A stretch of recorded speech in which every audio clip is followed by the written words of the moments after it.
Farm लेने के लिए आए हैं, उसका लाभ लेने के लिए आए हैं। 2100 रुपया महीना मिलेगा और इसी के लिए फार्म भरने मतलब मिल रहा है, इसी के लिए आए हैं हम लोग। तो क्या आपको मैया समाज योजना के बारे में क्या कहते हैं? मैया से क्या बोल रहे थे? क्या लाभ मिल रहा है उसका? हाँ सर, 1000 मिल रहा है। दोनों लाभ चाहिए आपको? नहीं सर, नहीं उसका नहीं, हमको ये चाहिए 2100 रुपये महीना वाला फार्म, इसका लाभ चाहिए। नहीं भरा है सर, भरने के लिए आए सर। क्या नाम है? रिंकी देवी सर। आप लोग यहाँ पहुँचे हैं, क्या उद्देश्य है बताइए? हम लोग यहाँ पर गोगो दीदी योजना का लाभ लेने के लिए आए हैं। गोगो दीदी योजना है कि हर महीने 2100 रुपये आएगा हर महिला के अकाउंट में, और इससे बहुत ही सारी जो महिला का जो अपना ज़रूरत का जो सामान है वो खरीद सकते हैं, और कुछ घर के खर्चे में भी इसका उपयोग हो सकता है।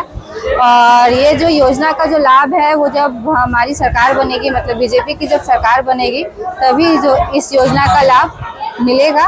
और हम लोग चाहते हैं कि बीजेपी की सरकार बने। और आखिर क्यों लगता है चुनाव अभी हुआ भी नहीं है, सरकार बना भी नहीं है और फॉर्म भराना शुरू कर दिया गया, लगता नहीं है कि ब्रेनवाशी या वोट बैंक की राजनीति हो रही है? हाँ, ये आप कह सकते हैं कि वोट बैंक की राजनीति हो रही है, लेकिन ये वोट बैंक की राजनीति नहीं भी हो रही है, ये भी कह सकते हैं। क्योंकि अगर वोट बैंक की राजनीति होती तो सरकार ये नहीं कहती कि ये चुनाव के बाद देंगे। अगर वोट बैंक की राजनीति रहती तो चुनाव से पहले ही सबके अकाउंट में पैसे जाना शुरू हो जाता है। सरकार तो बना नहीं, पैसे कैसे देगा सरकार? सरकार बना नहीं है, तो अगर ये चुनाव की रणनीति रहती तो सरकार बनाने के लिए सरकार ये रणनीति अपना सकती थी।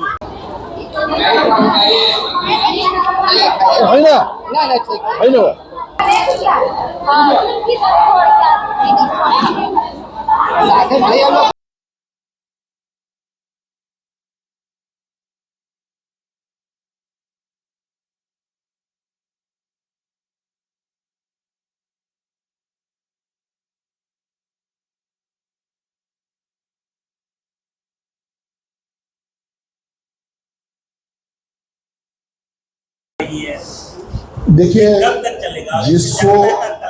जिसको आप फ्री बोल रहे हैं उसको हम लोग, भारत एक गरीब देश है, लोकतांत्रिक देश है, और यहाँ पर लोगों को, जैसे अगर आज हम लोग जो राशन दे रहे हैं, मोदी जी की सरकार लोगों को 5 साल तक राशन दे रही है। अभी आपने देखा होगा इसको बढ़ा करके 2028 आज ही के अखबार में किया गया है।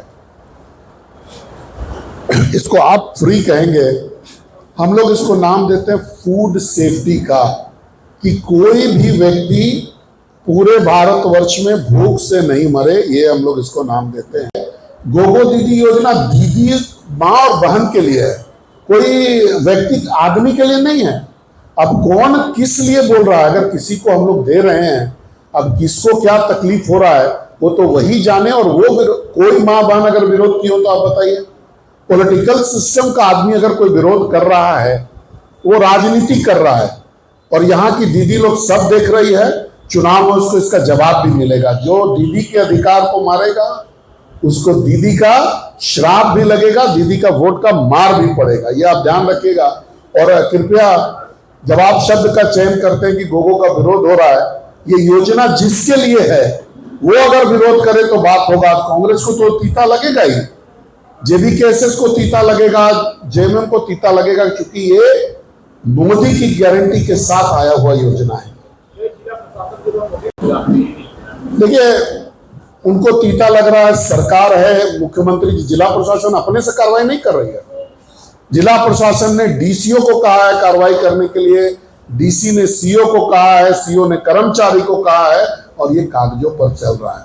कानून के किस प्रावधान में कोई कार्रवाई करने का अधिकार उनको पर है? अगर वो कार्रवाई करके देखें, हम लोग लड़ेंगे।